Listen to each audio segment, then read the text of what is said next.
Welcome to our Facebook Live weekly update. On Wednesday, we have a guest with us today talking about the vaccine and COVID-19. You know, Wednesdays we've begun dedicating it to that. I just want to shout a couple of people out first. I see Momo. Momo said so, always. Tommy Brooks, Janice Reddick, Taisha Creedle, Dorothy Croner, CJ Hebron, all of y'all. I want to give time to this brother. Doctors on here, so excuse me for not doing a regular shout outs as I usually do, but I have to say happy birthday, of course, to Laura Bonas Palmer at the Aquaba Gallery. If you haven't been to the Aquaba Gallery on 509 South Orange Avenue, 509 South Orange Avenue, you should really go check that out. If you're going west up South Orange Avenue, it's on the right-hand side. It's a black building. Once you go inside, it is an incredibly beautiful space. The artwork is magnificent. I'm going to have an event there in July simply to show support. Young African-American woman business. She's doing incredible stuff over there. Aquaba Gallery, 509 South Orange Avenue in Newark. The artwork there is just incredible. You should go check her out. And today is her birthday. So happy birthday to you. Much more, birthdays like the one you're having today. It took me a long time to get up there, but I apologize for that. I got up there and it won't be my last time, that's for sure. So thank you for the work that you're doing up there at Aquaba Gallery. And to our guests today, we have Dr. Janan Phillips. Jadan, did I say it right? Jadan, yep, is a native of Queens, New York. Dr. Phillips received his undergraduate degree from Johns Hopkins University in Baltimore, Maryland, and his medical doctorate from University of Maryland Medical School in Baltimore, Maryland. He then went on to complete his residency in family medicine at Stony Brook University Medical Center in Long Island, New York. After completion of his residency, Dr. Phillips remained as a part of the faculty of the medical school. He has been at Stony Brook Medical School for more than 20 years and is currently associate professor in the Department of Family, Population, and Preventive Medicine. In addition to his clinical and academic responsibilities at the school, Dr. Phillips is also the medical director of the Stony Brook Home Clinic, which provides pro bono medical care to the uninsured in the Long Island community. That's awesome, brother. In addition, Dr. Phillips was recently named Associate Dean of Student and Minority Affairs at Stony Brook Renaissance Medical School. And he's joining us today to talk to us about this pandemic that seems to be intractable now that we have a few vaccines. Just, you're on mute there, Dr. Phillips. But I want to give you an opportunity to, talk a little bit about COVID itself before we get into the vaccine, about what this pandemic is and what this virus is, so people can get a perspective from you. Well, good afternoon. And again, it's a pleasure and honor to be here with you, Mayor.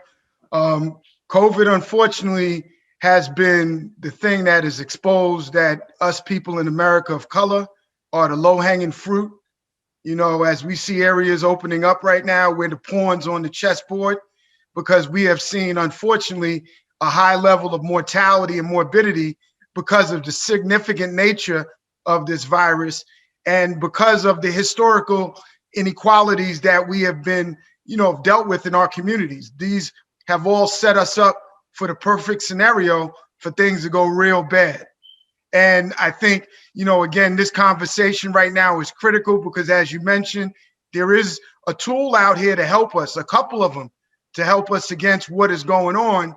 But again, if we wait, as I tell my sisters, I remember when we were growing up in Queens, one of my cousins couldn't jump double dutch, and she would always sit there and we would watch her and laugh because she was just doing this back and forth movement, but she wasn't jumping in the rope.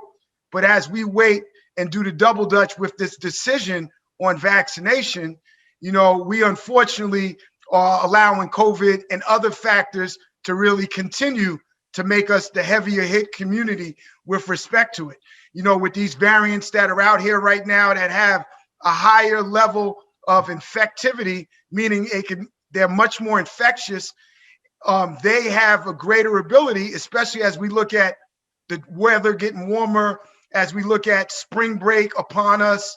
These are all circumstances that could cause the improvement in the numbers that we've seen over the past few weeks. We could lose that real quick. And actually, we could be following what is already happening in Europe right now, which is they got a little loose with their, liberties because things were going well. And then they started to see a surge occurring. And that is the concern that we have right now.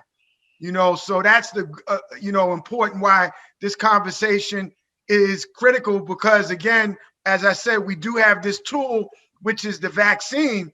We have the Moderna, the Pfizer, and now the J&J or Johnson & Johnson, 3 different vaccines, that all are very, very effective, but we still have a significant, level of hesitancy as far as people willing to get vaccinated, rightfully so. Can't just mistreat people and just expect them just to take anything. So I think the good thing, if there's any good thing about this time and this conversation, is that some of the inequalities, the inequities that we've seen in our community, we can talk about them. For me, it's not something new to me to see that, unfortunately, a lot of the health metrics have impacted us as people of color much more significantly than our Caucasian counterparts. And now with this pandemic providing us a captive audience, in my field of medicine, people and things move and listen when you are able to present numbers. And the number of people that are dying, we're over 550,000 people now, has gotten people to listen and watch. So I think, as I said, having this conversation right now is critical, because I think people are going to hear what we got to say. Outstanding. Just want to touch a little bit on what we always talk about is, all of the information that you're hearing regarding why people shouldn't take the vaccines. People believing that they're giving you the virus itself, that is made from, I've even heard this week, somebody said that it was online, that it has like animal byproducts, all kind of things in it, which was pretty strange. But I wanted you to speak on that a little bit. Well, I think, unfortunately, the climate that we're in, it sort of makes people a lot easier to listen to misinformation. As I said before, the historical mistreatment that we've had, the double standards sometimes that we see with respect to how people of color are being treated, I think that sets us up. I think the other thing is the emergence of social media. And now you have this platform where people can put up unvetted information. No, you're not getting the virus if you get the vaccine. No, it doesn't have a tracker in it. No, you're not going to have the mark of the devil. No, it doesn't have animal products in it or human fetus in it. No, the technology is not something that they just developed out of the blue recently. This has been something that's been present and available for some years. It's been used with other viruses in the past, influenza internationally, also the Zika virus with the Johnson & Johnson vaccine. That technology was used with Ebola vaccine development. So these vaccines are not new as people are stating that they are. Again, I understand another concern that people have is the things happening too fast. If I invited you over, Mayor, to my home to listen to music, even though we probably could have an appreciation for an 8-track, you'd probably look at me a little funny if I broke out the 8-track as that's the means we're going to listen to music. And in some ways, we are looking at technology from the 70s and before on how we develop vaccine, and we're not moving on from that. So this mRNA technology is not something that's new. It's something that's been around. Like I said, another feature of it is if we were ever put in a situation where we needed to produce large amounts a vaccine in a short amount of time, this technology would be perfect for it, because I could, with the mRNA, I can create a chemically generated mRNA sequence. mRNA is a protein that is in your cells, and it instructs your cells to do things. That's what the normal function of mRNA is. So I can produce it in a laboratory, and I can then produce vaccine from that. And what the mRNA does, once you're injected with it, it tells your body to produce a replica of what they call the spike protein. If you've seen a picture of COVID, it has these horns. The only way that COVID is able to cause damage is those horns enable a virus to connect to our cells, allowing the virus then to enter our cells. So if we block that connection point, the virus does not have the ability to take hold and cause problems. So the mRNA teaches your body to develop antibodies and then subsequently immunity to the COVID virus if you were exposed to it. So again, the technology is not new. People say, well, they didn't test it on Black people.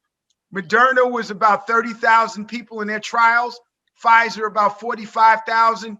Each of them had at least 10% participation of African Americans, which is way more than we've seen with other types of medical research. So again, it did not show that there was any side effects that were specific to Black people. It did not show there were any, that the vaccine did not work in Blacks the same way it worked in whites. Another thing that people say, oh, I've heard, well, I've got diabetes, and I'm not doing too well with it. Should I take the vaccine? Yes, the vaccine was designed to help those that were most vulnerable to the damaging effects of COVID, which occur when somebody gets seriously ill and or they get hospitalized. So by preventing serious illness, you are able to take off a major factor that is causing a lot of the weight and burden that COVID is causing us, which is the number of people that are getting hospitalized or getting very ill, and the number of people that are dying. So again, the vaccine is helpful in preventing that. Again, another thing people talk about, what about these side effects? I've heard people dying from COVID. There have been deaths, but they have not occurred at a level where you could say that it was attributable to the COVID vaccine. There have been individuals that have passed and they had prior health issues. An example that I would use is Hank Aaron, who just recently died. And they talked about Hank Aaron had just received the COVID vaccine. If you saw images of when he was vaccinated, you would have noticed that his legs were about 3 times the size of normal, which spoke to the fact that he wasn't in great health as is. And then after the fact, it showed through his autopsy that he died from natural causes. Again, the biggest side effects that we've seen, some soreness in the arm. People may have some flu-like symptoms. I know there's a lot of concern about the severity of the flu-like symptoms. They usually last for about 24 hours. And what I will tell you definitely, it's nowhere near what you would experience if you had COVID. Right. I had my second round of vaccine, and the people that listen to this know because I've made it public and talked to them about my symptoms. I just felt extremely tired, like I worked out hard and didn't eat. Yeah, that's how I felt for the most part, and that was basically it. I had like a chill for a couple of hours that went away, but mostly just the tiredness. And I went outside and made it worse, so I didn't stay home and rest like my body told me to. When I finished the Pfizer, today would be 8 weeks after my second shot. So I did too have some soreness. One of the things that I found and people say to do is, do some activity. That I exercised that day, and the activity with your arm can definitely help minimize the soreness that you can have. As you did, Mayor, after my second shot, I was a little more fatigued than usual. One of the things that I would say to people is maybe do your second shot, if you have a choice, on the weekend, meaning, do it on a Friday and you got the weekend to sort of figure it out. I know some jobs are giving you the ability to take the next day off, but not every job is like that. So one of the strategies that I would recommend, do your second shot up against the weekend. It gives you a little opportunity to see what those symptoms are so you don't have to miss any work. Right. And I suggested that people take off the next day or do it on a Friday or a Saturday. Mm-hmm. If they schedule you that way, so you get a day to just rest your body, because your body is working, right? Yeah. So those symptoms are because of your immune system is working, right? Absolutely, man. See, and that's one of the things I'm glad to hear, because one of the things we talk about on the Omega Sci-Fi COVID Task Force call is developing COVID ambassadors. Everybody's not going to be able to talk to a Dr. Phillips, so we've got to be able to give good information to other individuals so that they can make good decisions for themselves. So again, yes, when you are having some symptoms, what that is showing is that your body's immune system is recognizing that the virus or the spike protein, and it's starting to develop or boost its immunity level to an appropriate level, so that if you were exposed to it, then you would have that appropriate effectiveness that the vaccine provides us. Right. Well, what's the difference between all of these vaccines? I had a question today. Somebody said, should they take Johnson and Johnson as one shot versus Moderna, 2 shots? I know the 1 shot is more convenient. Is there any real difference between that besides the efficacy that people are talking about? Well, you got storage. The Pfizer, which is the one I got, is an mRNA. It has the most stringent or highest requirements as far as storage. It needs to be stored in deep freezing. The Moderna is freezing, but not as significant. And actually, the Johnson & Johnson can be kept in the refrigerator. So it's, again, the thing I tell people, because I have my friends say, yo, son, if you got Pfizer, I want to get Pfizer. And I told them whichever vaccine was first available to me, I would have taken that one. When we look at the annual flu shot that we get, the flu shot has a 65 to 70% effective rate, and we take it without any question. And I know we've seen some situations. I think the city of Detroit had a moment where their mayor said that they did not want to get the Johnson & Johnson because they felt that they were getting a second-rate product. Again, the Johnson & Johnson has its benefits because, as you said, Mayor, it's only 1 shot. What if you don't have a job that they're going to give you the days off? What if you've got other logistical difficulties that may make it difficult for you to get the vaccine? Transportation, technology, all of these different things can play a role. So I think you've got to consider that if you have a choice of vaccines. But if you don't have a choice, the one I would recommend is the first one you have made available to you. Right. And so, we've been mostly giving Moderna out in the city of Newark. We're getting a batch of Johnson & Johnson. We have been vaccinating all of our residents without addresses or homeless folks right now. We've also been starting to vaccinate our teachers and support staff, so we can send them kids back to school, because their mamas is tired of them being in the house. Yeah. So we want to send them back to school, and school is the best place for them. But we are getting Johnson & Johnson, and that will show up soon. We'll have a lot of those. So I wanted to be able to talk about that. Is the technology the same in Johnson & Johnson and Moderna? Well, the Johnson & Johnson is what they refer to as a viral vector vaccine. And what that means is they use, to get the DNA, they use a chemically or lab created DNA sequence. And what that DNA sequence does is it, once it gets in your body, it directs your mRNA to then create that spike protein replica that I mentioned earlier with the mRNA vaccine. The cold or adenovirus, which is a common cold virus, is inactivated, so it's not able to multiply or cause you any illness. And as I said, the DNA that's injected into it is created in a laboratory with specifications for the spike protein of the COVID virus. Now, one of the important things about why should we jump on this vaccine? The big thing that people are talking about now is these variants. And these variants are serious because, again, what they are is mutations from off of the original virus. And these mutations have different types of features. For example, the United Kingdom variant has a 60% greater respiratory infectious rate, which means that it has a 60% greater ability to cause you illness in comparison to COVID that we've seen thus far.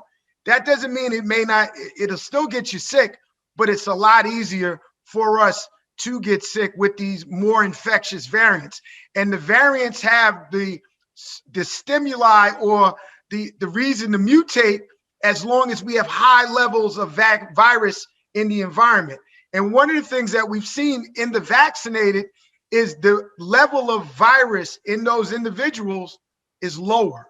So the ability for the virus to mutate is decreased because it's not as much virus in the environment. And the longer that the virus is in our communities at high levels, the more we're going to see the chances of mutation. I'm sure you've already heard of the New York variant, which they're saying started in Washington Heights. Right. So again, what's to say you can't get a Hillside variant or a Newark variant? All of these things are possible as long as, unfortunately, we have the high levels of virus out here. And as things are changing with the weather, it's getting warmer. People are fatigued from being in the house and being isolated. We've seen some improvement in the numbers. So unfortunately, that's also given us some false confidence.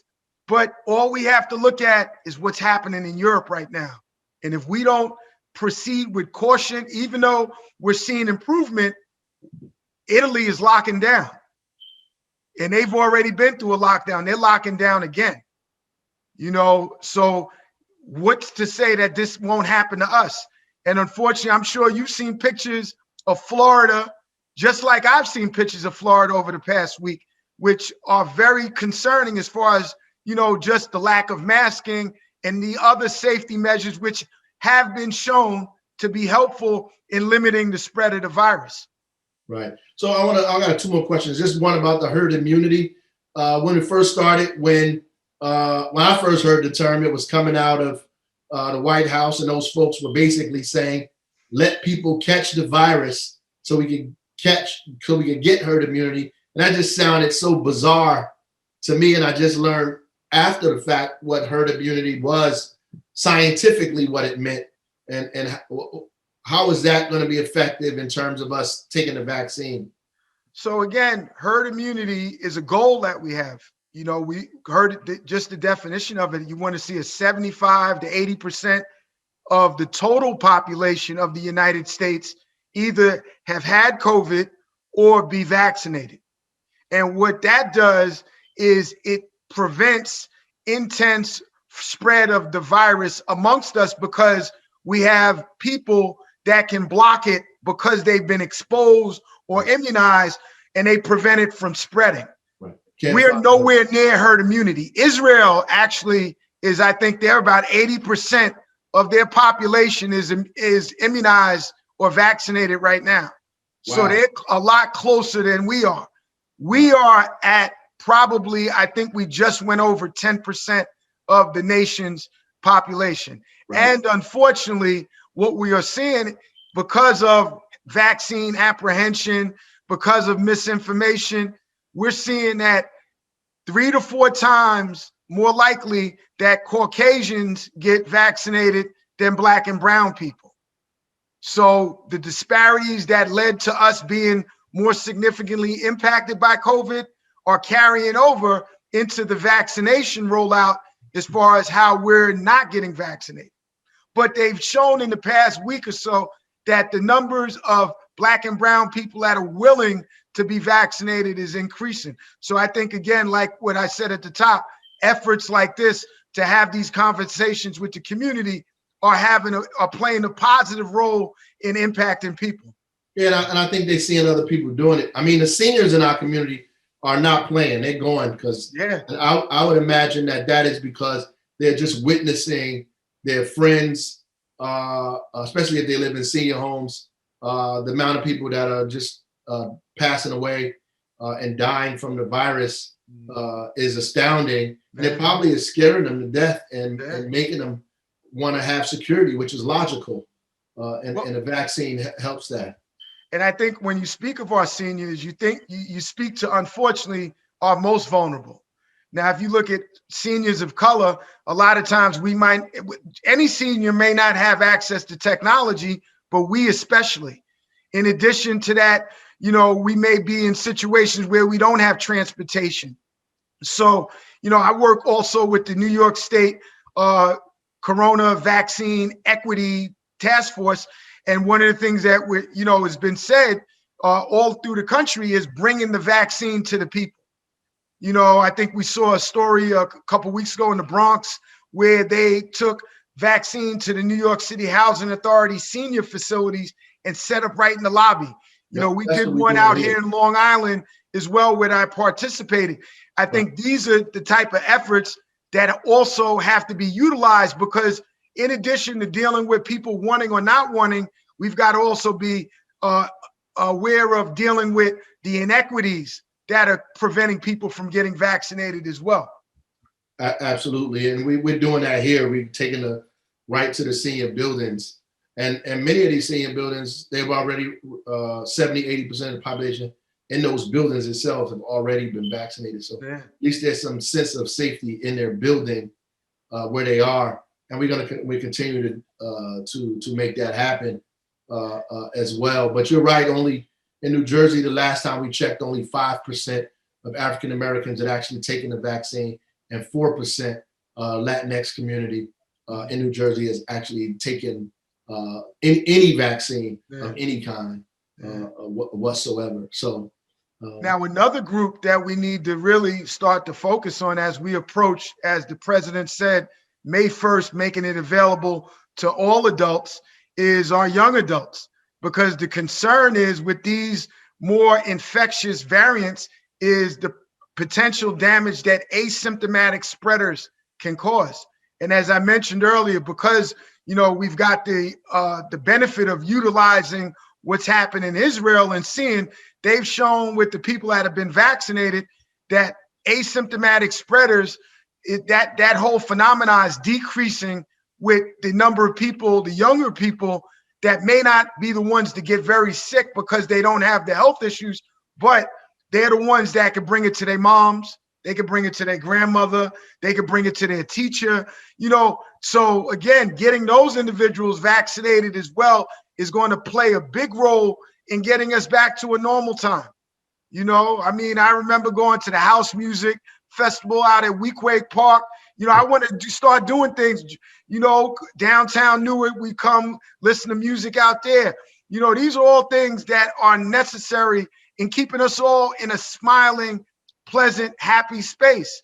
But again, the longer we let this virus out here, the longer we continue to think that, I ain't messing with that.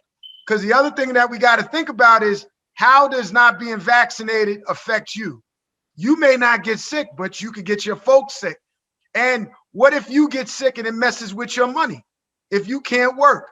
These are all other variables that are playing a role with the decision of whether I should not get vaccinated. That's true. Well, it's 5:30 now, brother. We've been going. We could probably talk about this all night. I appreciate your presence, man, and the comments and your straightforwardness about about all of this stuff that we've been talking about. Our folks definitely in Newark appreciate it. We have some very conscientious folks in the city of Newark, very engaged population here. So they paying attention, they're listening, they're learning. They're just not going to do things because people tell them to do it or not do it. They're going to research, study, find out the information, and make a decision for themselves. And that's basically what we've been pushing. And we want to have an informed population in the city of Newark. So I appreciate you coming on and helping us keep our residents informed about what's going on. So thank you again, man. You have any last thing you want to say before we close out? again, firstly, thank you, Mayor. Like I said to you before, your pops was an OG at Stony Brook, man. Yeah. And again, just to be able to give back in his memory, to you and the great work that you've been doing that we've been noticing around the country. I'm just proud to be part of what you're doing. But I think, again, these opportunities to talk about COVID and right the wrong information that's out there is critical because, again, I used to party in Newark and in Jersey, just like I would party in New York. And one of the things I know about the line is if you jump out of line, you might not be able to jump right back in at the spot you jumped out of. So we need to be very thoughtful if we're going to jump out of line because these COVID bullets are real. And with the variants and the warmer weather, there's all creating opportunity for greater exposure and risk. So again, with that being said, my brother, God bless and thank you. God bless you, man. Take care of yourself. All right. Thank you. All right, Newark. See you on Friday.